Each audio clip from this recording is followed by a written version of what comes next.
I went to Retro Game Con in Syracuse, New York this past weekend. I went with one of my best friends, Mike. We happened to work in the same place, so after work on Friday, we drove to Syracuse, stopped there for a short time I think it was like about an hour. We had time there on Friday. Then we went back on Saturday. Saturday we spent time just playing in their arcade and with all the consoles set up. I was playing a ton of Tetris. He was playing a ton of was it Fast and Furious, I think? Mike, if you're watching this, I'm sorry, I don't remember what the game was, even though I have a picture of it somewhere. And we did some marketplace stuff. I did a lot of shopping. We went to go see Pat the NES Punk's panel. That's he goes to a lot of the conventions that I go to. I think this is his first time at Retro Game Con in like 5 years, so it was cool to see him again.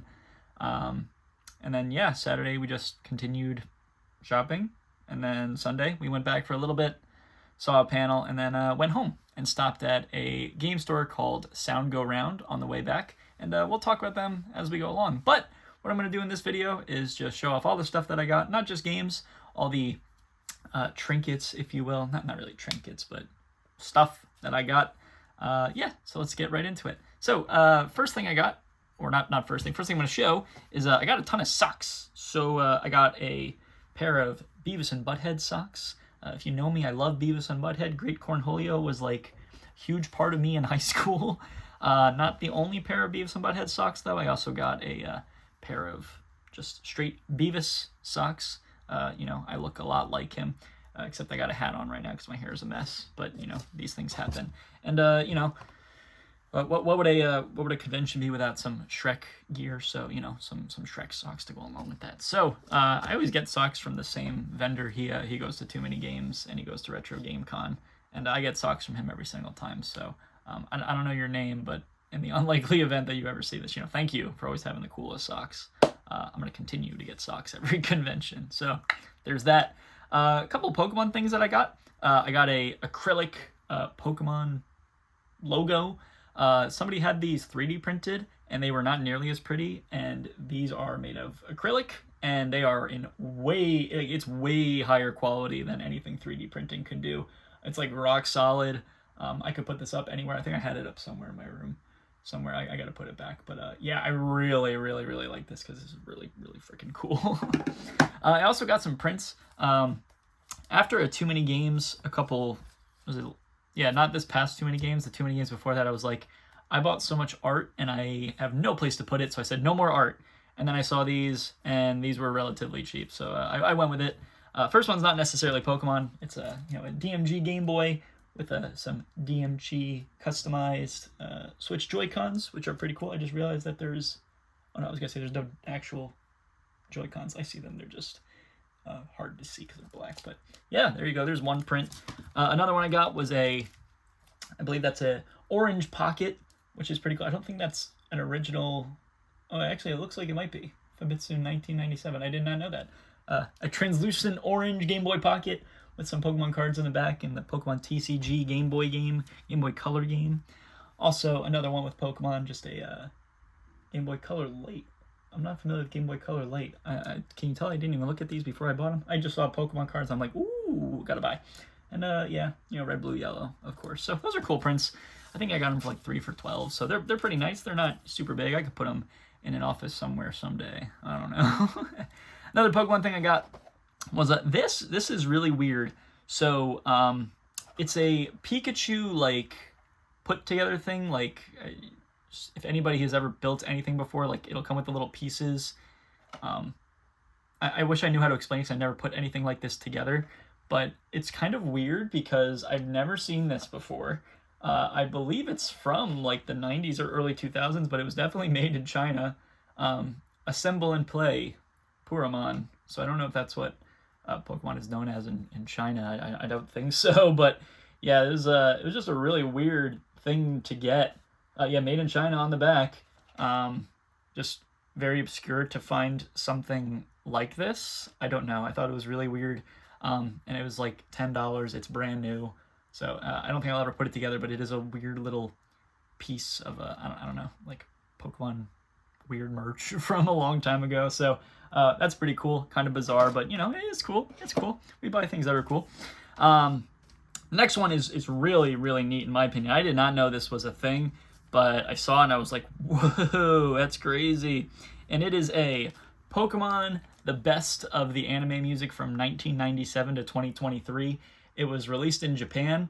All the songs are on the back that are included. I tried looking them up and there was nothing that like super stood out to me. I can't remember seeing if, well, okay, also it would be like the Japanese dub of, not dub, the original anime, not the American dub, so it wouldn't have like the Pokemon theme song here, but I didn't recognize like any of the songs, but I thought it was so cool that I had to get. The thing is also crazy thick, like it's like my fist thick. So this was really, really cool. I did not know this was a thing and I had to get it. And then I come to find out that there was like a deluxe edition that released at some point, or alongside that had like a DVD or a Blu-ray with it. So that would have been cool to get too, but that is just as good. I don't listen to CDs anymore, but you know, it's still pretty neat. And the last piece of like Pokemon merch, I think the last Pokemon thing, anything in this episode. Yeah, the last Pokemon thing I got, period. I didn't buy any Pokemon games apparently, but this one's actually pretty neat. I don't think I'm going to be able to fit it all on camera, but somebody just left out like an entire stack of completely like brand new black and white posters. So from like Black and White's release, there was a stack of probably like 100 on these, like just out in the open for people to take. And saw one, I was like, whoa, that's super cool.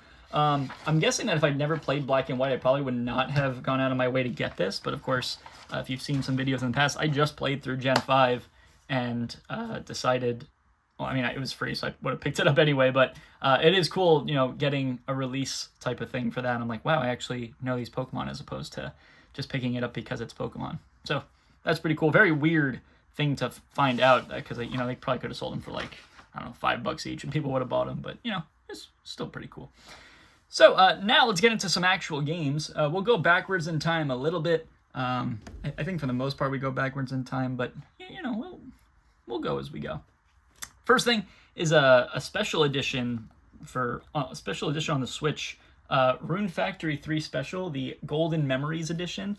I know nothing about Rune Factory, but I saw this humongous collector's edition, and you know, just kind of buying Switch games these days, I was like, well, this is really cool, and it was relatively cheap, and so I got it. I don't remember what it was at launch, but I got it for cheaper than what it was at launch, and so I picked it up because I was trading some stuff, so it was just kind of part of the deal. And then I come to find out that apparently it was you could have gotten it online for like 20. So I didn't do my research. I just checked eBay and it was cheaper than eBay, so I got it. But yeah, that's kind of cool. Humongous collector's edition. Not that I know anything about Rune Factory at all. Going backwards a little bit more, we got a trio of 3DS games. First one is Frogger 3D. Doesn't really need much of an introduction. It's Frogger in 3D on the 3DS. So, you know, it's Frogger. I like myself some Frogger. Next one is similarly arcade games, similarly classic video games. Pac-Man and Galaga Dimensions. So Pac-Man definitely needs no introduction, but Galaga, of all arcade games I've ever played, like classic arcade games, Galaga is definitely number one. Way back when we started the Nihon no Konyo Henshokai series, I talked a lot about Galaga and Galaxian in one episode, and yeah, Galaga is just fantastic. I'm not really into like anything shooting games now, but Galaga is it. So, you know, had to get the 3DS game now that I am continuing to just buy 3DS games everywhere I go. Next one, very weird, not released here in North America at all. Wasn't even released in Japan physically. It was released, I believe, on Japan's eShop, but I don't think it was released here in North America. But Europe got Cocoto Alien Brick Breaker. So, you know, Brick Breaker, Breakout, Alleyway, Arkanoid, all of those games. Yeah, Cocoto Alien Brick Breaker. So I don't know. I thought it was kind of weird. It was really cheap. It was like $5. It's brand new, and you can't get more obscure than this. So I thought this was really, really neat. And yeah, now I have a PAL 3DS game that I can't play because I don't have a European 3DS. But these things happen, you know. Moving backwards in time a little bit, we got a couple Yu-Gi-Oh games, which is pretty cool. I've been on a little bit of a Yu-Gi-Oh kick recently. Of course, I've talked about how I grew up loving Yu-Gi-Oh! Played Duelist of the Roses on PlayStation 2 and Eternal Duelist Soul on the Game Boy Advance. And just like kind of scouring Facebook Marketplace, I was able to get complete in-box copies of the original Game Boy Advance games, which is really cool.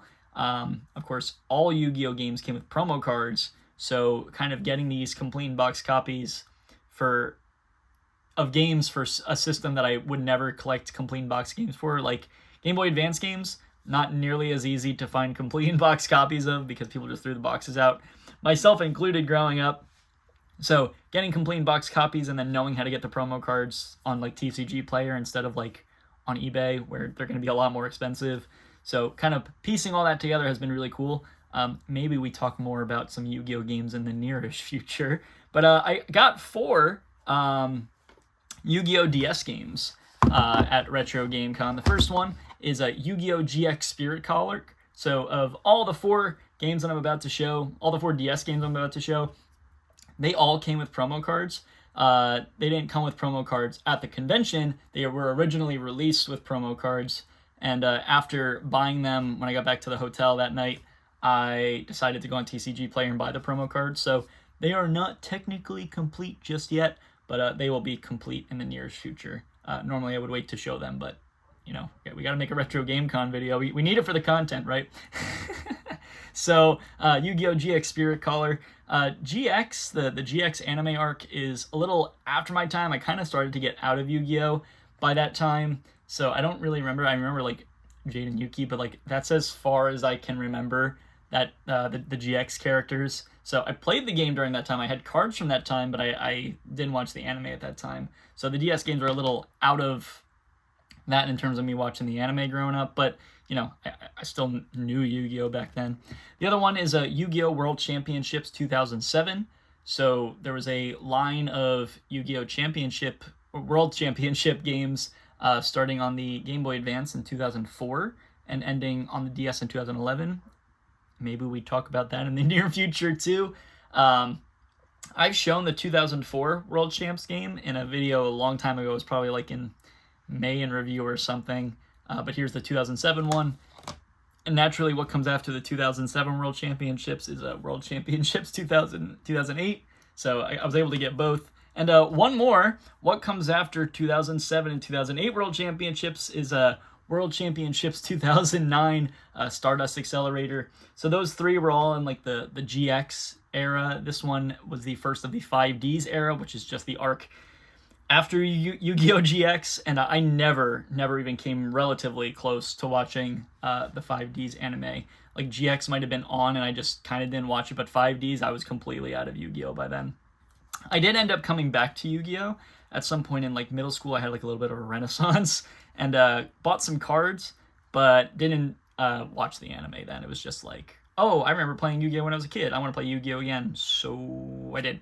But yeah, it was cool. So there are 7 DS games for Yu-Gi-Oh! Released in North America. I was able to get 4 of them at Retro Game Con, and like I said, maybe we talk about more of them in the future. Stay tuned for that. Not the only Yu-Gi-Oh! Game I got, but it was the only Yu-Gi-Oh! Games I got at the convention. But on our stop at Sound Go Round on the way home, I came across a complete in-box copy of Yu-Gi-Oh! Dark Duel Stories. So Dark Duel Stories was released on Game Boy Color, and it's the first Yu-Gi-Oh! Handheld game released here in North America. So Dark Duel Stories it's a dueling game. Graphically, practically isn't fantastic on the Game Boy Color.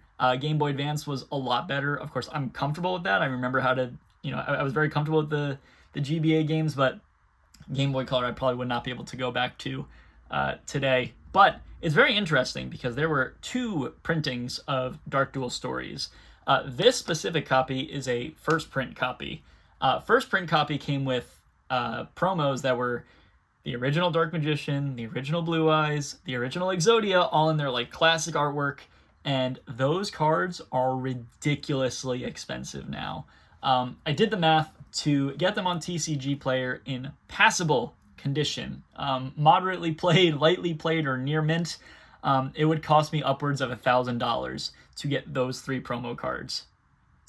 Mostly it's the blue eyes. I think the blue eyes for Dark Duel Stories is like minimum $650, $700 in that condition. Even damaged, it's still way too much. So what I ended up doing is not ordering those, of course. I ended up ordering the 25th anniversary secret rare versions of the cards. So not Dark Duel Stories, but to put promo cards in this specific one, we got a different copy of them. I could have put just like fakes in there, but I chose to get something at least pretty cool. So that's neat.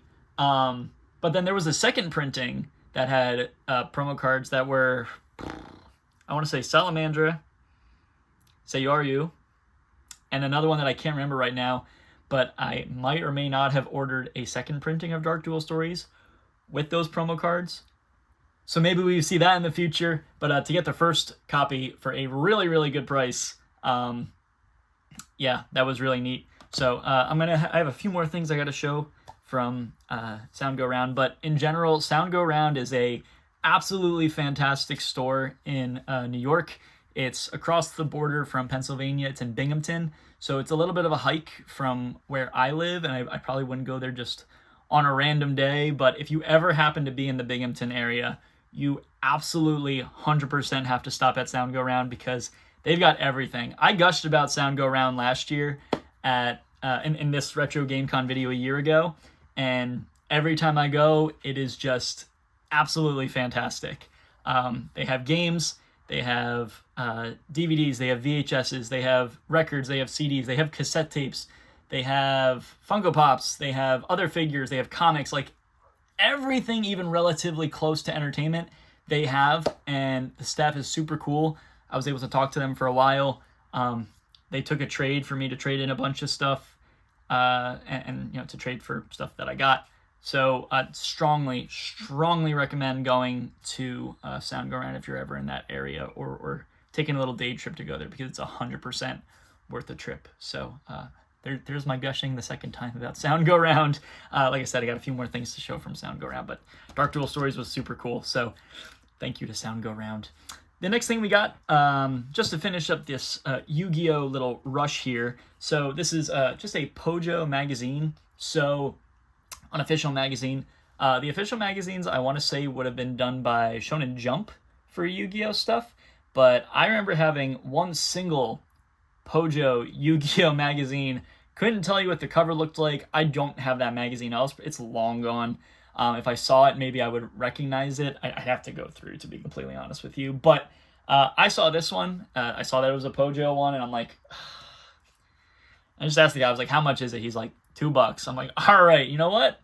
It wasn't the GX one that I had growing up, but for $2, I was like, it's hard for me to pass up on that. So that was pretty cool to get. Maybe I should go back and try and find the one that I had. I'd have to go through tons of covers to figure out which one it was, but still cool to get a little piece of what reminds me of my childhood. Okay, so that's it for YuGiOh stuff. We got a couple more things to go through. This won't take nearly as long as it took for me to talk about YuGiOh. But the next two were just two random complete in box Japanese N64 games. I believe it was Aiko no St. Andrews and J-League Dynamite Soccer. Golfing on N64 in Japanese and playing soccer on N64 in Japanese. How can you pass that up? They were both ridiculously cheap, and there wasn't a whole lot of Japanese games at Retro GameCon to begin with, so that's pretty cool. Can't say much about this. I should have looked up where St. Andrews is. My wild guess is that it's not in America, but it's a golf course. But I know J-League Soccer is a pretty popular soccer series in Japan, so just adding it to the horde of Japanese games that I have naturally. Okay, one more game, and then we'll get into the last little bit of cool things that I got. I'm a big Toy Story fan. If you know me, I love Toy Story, specifically Toy Story 2, but at Retro GameCon, I came across a complete in-box copy of Toy Story on the Super Nintendo. I had a loose copy. The loose copy was in really, really bad shape. It didn't even have a back label. I don't even know how that happens, but it was like just completely off. Not like no sticky residue. It just looked like there was never a sticker there. I think it might have been like a rental copy that like somebody took off the rental sticker, so the whole sticker came off. I don't know. Or maybe, actually, now that I'm thinking that, maybe it was a rental. I don't know. But this one, the game itself was in a lot better shape. The box looks like it was also a rental. I think so, yeah. From Video Games, Etc. in Greenfield, MA. Is that Massachusetts? That's MS, right? Wow, I don't even remember. I don't even know my state. That's not good. It's a rental copy. It's also got a cool little label in the back. So normally I would say those kind of things are gross, but I've come to appreciate them as kind of like where this game was in history, which is pretty neat. So it's Toy Story. It was a good price. So, I got it. But okay, that's it for games. The last two things I got at Retro Game Con were VHS tapes, which don't buy VHS tapes. You absolutely should not do that. But I saw these and I had to get them. First one is Shrek on VHS, the special edition video cassette. I don't know why it's special edition. I think it's just a big box. I don't think there's anything actually special about it besides the fact that it's in a big box. And if you can't tell that this is a big box, well, I also got Shrek 2 on VHS. So now you can see that Shrek was big. It's a special edition big box. But then we also got Shrek 2 on VHS, because what else do you buy at Retro Game Con than Shrek VHS tapes? And the last little bit of things I'm going to show are all DVDs. So we have Shrek on DVD. We have Shrek on DVD. We have Shrek on DVD. We have Shrek on DVD. We have, you won't guess this, but Shrek the Anniversary Edition on DVD. And so what comes next? Well, no, not Shrek on DVD. Shrek 2 on DVD. Duh. And then Shrek 2 on DVD. And, Shrek 2 on DVD. So, the VHS tapes I got at Retro Game Con, but the DVDs were at Sound Go Round as well. So, please, 100% go check out Sound Go Round. So, that is everything I got in my adventurous weekend. Only thing I'm missing from the year is like getting the promo cards for like the Yu-Gi-Oh games, but they'll come. We'll get there, and maybe more to talk about Yu-Gi-Oh in the nearest future. But with that said, that's everything I got. Thank you so incredibly much to Retro Game Con. I think I tagged you guys last year and you guys said something on the video last year. But if you happen to see this again, sincerely, you guys put on an absolutely fantastic show year after year. This was the first year that they went to 3 days and took up the entire basement of the On-Center in Syracuse. And it was just absolutely fantastic. I like going to Retro Game Con. I like going to Too Many Games. Too Many Games is kind of like a very high octane, a lot of people running around trying to get deals, a lot of really big panels. But Retro Game Con is way more low key, lots of good stuff to do. Very, very beautiful convention center, very nice area. So if you ever have the opportunity to go to Retro Game Con and don't want to be fighting the masses at Too Many Games, by all means, please go to Retro Game Con because it's fantastic there. I had an awesome time. It was great to go with Mike. Last year I went with my friend Matt. So go to Retro Game Con because it's an absolutely fantastic convention, and I look forward to going again in the future. So, not that I said a whole lot about these games because I didn't do any research for them. I just wanted to yap for a little bit. But I hope I taught you something. If there's something I missed about these games or something interesting about these games that I didn't mention at all, please let me know. I would love to continue learning about these games as much as I have hopefully taught you something. So, with that said, bye!